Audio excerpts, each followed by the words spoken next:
Hey, it's Angelo Caruso from the Present Like a Pro Facebook group and also this YouTube channel. Subscribe to be notified of new videos. One of the most common questions I get from salespeople is how can I get access? How can I get in front of decision makers, the people that I sell my products and services to, so that they can make a decision and I can make some sales? Well, I have 3 steps for that I want to share with you right now. And the first is that you have to get into their airspace. Look, every person that you want to sell to has a phone number and an email, minimal. There's probably 1,000 other ways to connect with them, but those are the two that work like a charm still to this day. If you can get to the email and the phone number, you're in.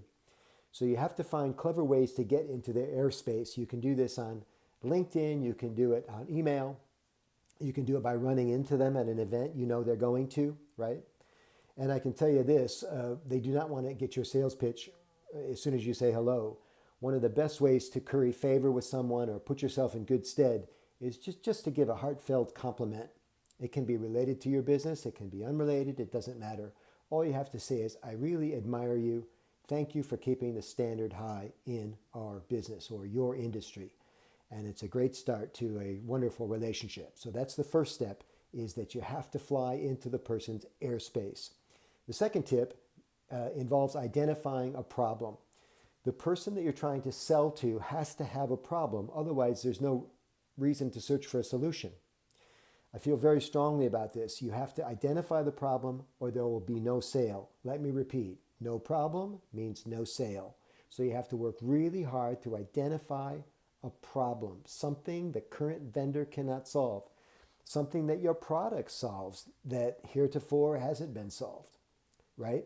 Because once you identify this thing, this desirable thing that they want, the solution, they will do anything to get the solution from you.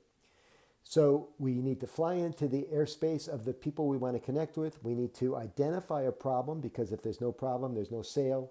And number 3, this is really, really important, we know that we need to push back against the close. And the reason for this is that if you tell everybody the price of your product or service right away, the deal's done. Once they have that number from you, they start to look for things in their mind called relative numbers.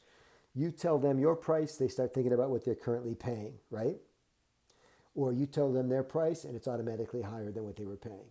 Or it's automatically way too low from what they were paying. It's always confusion that comes about from the number, because the number doesn't say it all, right? The number doesn't speak to the quality of your product or service.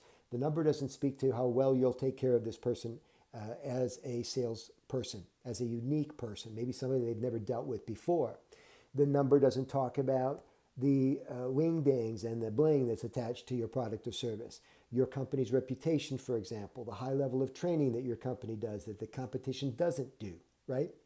So by pushing back against price, you're not talking about price as soon as you otherwise might, certainly not as soon as other salespeople talk about it, which means you have to talk about other things, like the things we just mentioned.